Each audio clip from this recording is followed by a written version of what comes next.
আসসালামাইকুম হাবিবাস, কি অবস্থা সবার? আশা করি সবাই ভালো আছেন, সুস্থ আছেন এবং সাবধানে আছেন। আমি Suraj Parvez, welcome to my YouTube channel MFP blogs. তো আজকের ভিডিওতে আমি আলোচনা করব এই যে সুজুকি জিক্সার মোটরন বাইকটা দেখতেছেন, এই সুজুকি জিক্সার মোটরন বাইকটা নিয়ে আপনার লং রাইড দিলে আদৌ কি ভালো হবে? লং রাইডের জন্য কি সুজুকি জিক্সার মোটরন বাইকটা আসলেই ভালো হবে? কেন বলতেছি, আপনার এই ঈদে তো অনেকে বাইক কিনছে, আপনার অনেকেই ঈদের পরে আপনার লং রাইডে বের হবে। তো সুজুকি জিক্সার মোটরন বাইকটা দিয়ে লং রাইডটা কেমন হবে? অনেকের কাছে যদি সুজুকি জিক্সার মোটরন বাইকটা থাকে, তাদের কথাই বলতেছি, তাদের জন্য লং রাইডে কি এই সুজুকি জিক্সার মোটরন বাইকটা ভালো হবে? তো এই ভিডিওতে এই বিষয় নিয়ে আলোচনা করব যে লং রাইডে সুজুকি জিক্সার মোটরন বাইকটা আসলে কেমন হবে। তো চলেন বেশি কথা না বলে ভিডিওটা শুরু করা যাক।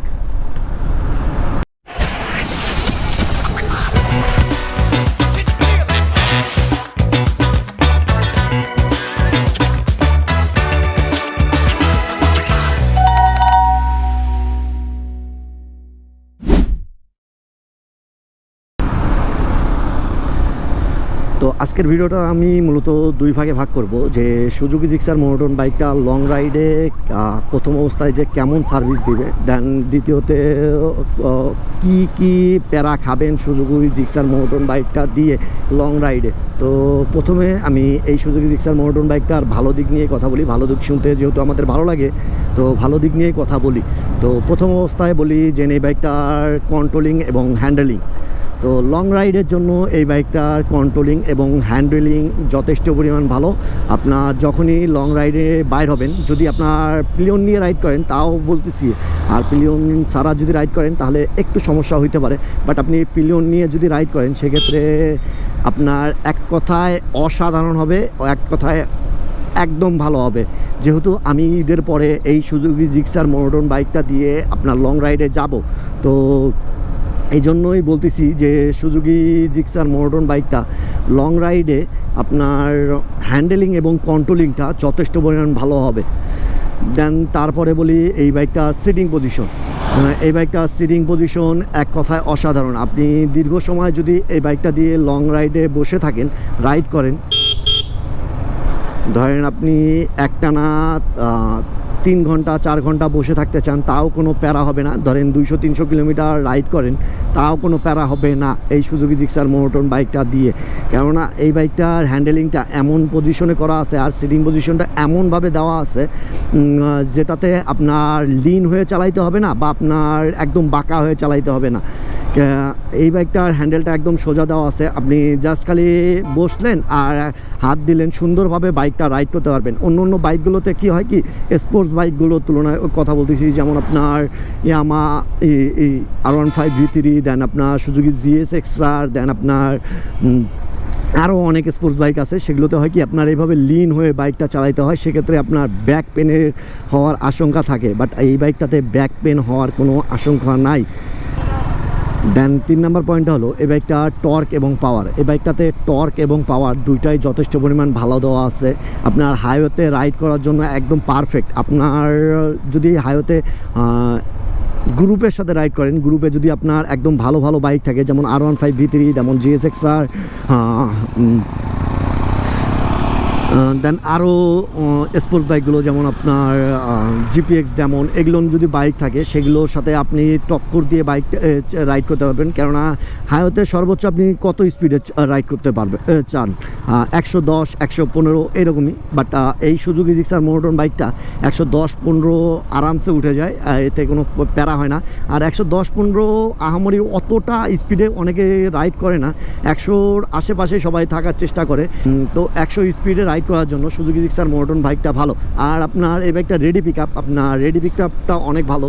আপনার যদি হাইওয়েতে ধরেন বাস, ট্রাক বা আপনার মাইক্রো এগুলোকে যদি ওভারটেক করতে চান, খুব আরামসে আপনার বাইকটা দিয়ে ওভারটেক করতে পারবেন। কেননা এই বাইকটার রেডি পিক আপটা যথেষ্ট পরিমাণ ভালো দেওয়া আছে। দেন তারপরে আসি এই বাইকটার আপনার মাইলেজ নিয়ে। তো আমরা যদি লং রাইডে যাই সেটা আপনার মাইলেজের ক্ষেত্রে তো আমরা একটু লক্ষ্য রাখি যে আপনার যে বাইকটা নিয়ে যাচ্ছেন সেই বাইকটার মাইলেজটা কেমন হবে, আর মাইলেজটা কি আদৌ কি ভালো হবে কি না। তো আমি যেটা মনে করি সুজুকি জিক্সার মোনোটোন বাইকটা হাইওয়েতে আপনার মাইলেজ দেয় 45 থেকে 50-এর আশেপাশে। এর থেকেও বেশি অনেকে পাইছে, 50-এর উপরেও পাইছে অনেকে, বাট তাদের কথা বাদই দিলাম। অ্যাভারেজে আপনার 50-এর ভিতরেই সবাই পেয়ে থাকে, 50 আর 48-50 এরকম মাইলেজ পেয়ে থাকে হাইওয়েতে, যদি আপনি ভালোভাবে বাইকটা রাইড করেন সেক্ষেত্রে। তো হাইওয়েতে আপনি রাইড করতেছেন, একটা লং রাইডে যাচ্ছেন, আপনার বাইকটা 50, 48-50 এরকম মাইলেজ দিচ্ছে, তাহলে আর কি লাগে ভাই, আপনার 50 তো মাইলেজ দিচ্ছে, সেক্ষেত্রে তো আপনার মাইলেজের কোনো ইস্যুই থাকতেছে না। অন্য অন্য বাইকে তো আপনার মাইলেজের থেকেও কম দেয়, তো তারাও তো লং রাইডে বাইর হইতেছে তাদের বাইকটা নিয়ে। তো সুজুকি জিক্সার মোনোটোন 48-50 দিচ্ছে, তাহলে আপনি কেন বাইর হইতে পারবেন না এই সুজুকি জিক্সার মোনোটোন বাইকটা নিয়ে। দেন তারপরে বলি এই বাইকটার আপনার টায়ারটা। এই বাইকটার টায়ারটা আপনার যথেষ্ট পরিমাণ মোটা টায়ার ইউজ করা হয়েছে, 140 সেকশনের টায়ার ইউজ করা হয়েছে পিছনে, আর সামনে 100 সেকশনের টায়ার ইউজ করা হয়েছে। তো এজন্য এই বাইকটার ব্যালেন্সটা ভালো পাওয়া যায়, আর আপনার কর্নারিংয়ের ক্ষেত্রেও এই টায়ারটা একটু প্রভাব ফেলে, টায়ারটা একটু ভালো লাগে। যত মোটা বেশি হবে তত আপনার কর্নারিং করে মজা পাওয়া যাবে, আর বাইকটা স্কিড করার সম্ভাবনা একটু কম থাকবে। তো এই টায়ার মোটা হওয়ার কারণেও এই জিনিসটা ভালো লাগছে আমার কাছে, কন্ট্রোলিংটা ভালো থাকে।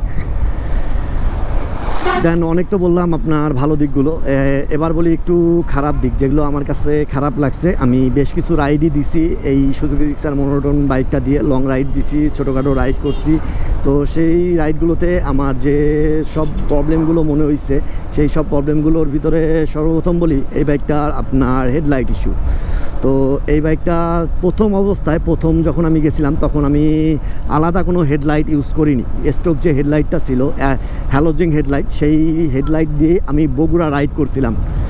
রংপুর থেকে বগুড়া গেছিলাম, যদিও সেটা আপনার ছোট রাইড, আপনার 100 কিলো 200 কিলো যাতায়াত আর কি। তারপরেও তো আপনার রাতে রাইড করতে হয়েছে আমাকে। রাতে রাইডের ক্ষেত্রে এই হ্যালোজিং হেডলাইটটা আমাকে এতটাই প্যারা দিছে, আমি 50-এর উপরে বাইকটা রাইড করতে পারিনি সেই রাইডটাতে। কেননা আপনার হ্যালোজিং হেডলাইট দিয়ে রাতে আপনার রোডের ভিউ একদম পাওয়া যায় না, টোটালি পাওয়া যায় না। তো এই হেডলাইট ইস্যুটা আমার কাছে খারাপ লাগছে। যদি আপনারা লং রাইডে যান তাহলে এই হেডলাইটটা চেঞ্জ করে নেবেন, একটা ভালো মানের এলইডি হেডলাইট লাগাই নেবেন, আর যদি পারেন তাহলে ফগ লাইটটা ইনস্টল করে নিতে পারেন। সেক্ষেত্রে আপনার বাইকটা থেকে আপনার রোডের ভিউটা, রোডের ভিজিবিলিটিটা ভালো পাওয়া যাইতে পারে কি ভালো পাবেন। দেন তারপরে আসি আপনার এই বাইকটার আপনার পিলিয়ন সিট। আপনি যদি ডাবল রাইড করেন, মানে আপনি পিলিয়ন নিয়ে রাইড করেন, একটা ধরেন লং রাইডে বের হলেন 300-400 কিলোমিটারের রাইড বা 200-300 কিলোমিটারের রাইড, সেক্ষেত্রে আপনার পিলিয়নকে একটু প্যারা নিতেই হতে পারে, কেননা এই বাইকটার পিলিয়ন সিটটা যথেষ্ট পরিমাণ হার্ড। আপনার দীর্ঘ সময় যদি বসে থাকেন এই বাইকটার পিলিয়ন সিটে, তাহলে আপনি বুঝতে পারবেন যে এই বাইকটার পিলিয়ন সিটটা কতটা হার্ড। আপনার এই বাইকটা তারপরেও হার্ড হওয়ার পরেও আর একটা কারণ আছে, এই বাইকটার পিলিয়ন সিটটা পিছনের দিকে একটু উঠানো। কি বাইক চালাইতেছে রে ভাই, কোন দিকে যাবে? আর এইগুলো কিছু কোয়ার নাই, ইন্ডিকেটর কিছুই দেয়নি, হুদাই ঢুকাই দিচ্ছে। যাই হোক, যেটা বলতেছিলাম, পিলিয়ন সিটটা পিছন পাশে একটু হালকা উঠানো এই রকম। তো যখনই আপনার ব্রেক করবেন, আপনি রাইডার যখন ব্রেক করবে, পিলিয়ন আপনার রাইডারের গায়ের উপরে উঠে যায়, এই একটা অবস্থা হয়ে যায় এরকম। তো এতে করে আপনার পিলিয়নের এবং রাইডারের দুইজনেরই প্রবলেম হয়, বিশেষ করে পিলিয়নের প্রবলেমটা হয় বেশি। আর একটু পরপর পিলিয়নকে করতে হয় কি, পিছনের দিকে সরে যাইতে হয়। এই জিনিসটা আমিও ভোগান্তির শিকার হয়েছিলাম কক্সবাজার রাইডে। তো জয় যখন বাইকটা রাইড করতেছিল, আমি পিলিয়ন হিসাবে বসেছিলাম, তখন একটু প্যারা নিতে হয়েছে। আর লং টাইম বসে থাকার কারণে আমার পিছনের অবস্থা একদম খারাপ হয়ে গেছিলো। তো এই জিনিসটা প্রবলেমটা হয়। দেন তারপরে বলি এই বাইকটার হিটিং ইস্যু। আপনি যদি লং রাইডে যান, ধরেন আপনার 200-300 কিলোমিটার রাইড, সেক্ষেত্রে আপনার একটানা যে 200-300 কিলোমিটার এই বাইকটা দিয়ে রাইড করে যাবেন তা সম্ভব না। কেননা এই বাইকটাতে একটা আপনার এয়ার কুল ইঞ্জিন ব্যবহার করা হয়েছে, এর কারণে আপনার 70-80 কিলোমিটার ভিতরেই আপনাকে একটা ব্রেক দিতে হবে ইঞ্জিনটা ঠান্ডা করার জন্য, না হলে পরবর্তীতে প্রবলেম দেখা দেয়। বাইকের স্টার্টও অফ হয়ে যেতে পারে, দেন হিটিং ইস্যুটা বেশি হইতে পারে, এই ধরনের প্রবলেমটা হয়। তো চেষ্টা করবেন আপনি যখন লং রাইডে বাইর হবেন তখন 70-80 কিলোমিটারের ভিতরে আপনার একটা ব্রেক দিয়ে দেন বাইকটা 15-20 মিনিটের জন্য রেস্ট দেওয়ার, এতে করে ভালো হবে, আপনার বাইকটার জন্য ভালো হবে, লং রাইডে আপনার ভালো হবে। তো এই প্যারাটা নিতে হয়েছে আমাকে, প্রতিবারই এই প্যারাটা নিতে হয় যখনই লং রাইডে যাই। 70-80 কিলোমিটারের ভিতরে একটা ব্রেক দিতে হয়, ব্রেক দিয়ে দেন বাইকটা একটু ঠান্ডা করতে হয়, বাইকের ইঞ্জিনটা একটু ঠান্ডা করতে হয়। তো সেক্ষেত্রে আমাদেরও ভালো হয় যে আমরা একটু রেস্ট পেয়ে যাই, আমরা একটু রিল্যাক্স করতে পারি। দেন তারপরে যে প্রবলেমটা ফেস করছি সেই প্রবলেমটা হলো আমি আমার গন্তব্যে, মানে লং রাইডে বের হওয়ার পরে যেন আমি আমার গন্তব্যে পৌঁছাইলাম, সেক্ষেত্রে সেখানে যে আমার বাইকটা থেকে অদ্ভুত ধরনের একটা শব্দ পাই, চিক চিক চিক চিক চিক চিক এই ধরনের একটা শব্দ পাই।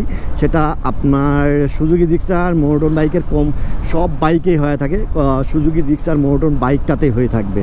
তো প্রথম অবস্থায় আমি ভাবতাম যে না আমার বাইকে হয়তো বা এটা প্রবলেম হয়েছে, পরবর্তীতে আমি রিসার্চ করলাম বা অনেকের কাছে শুনলাম, জানলাম, দেন তারা বললো যে এটা সুজুকি জিক্সারের কমন একটা প্রবলেম।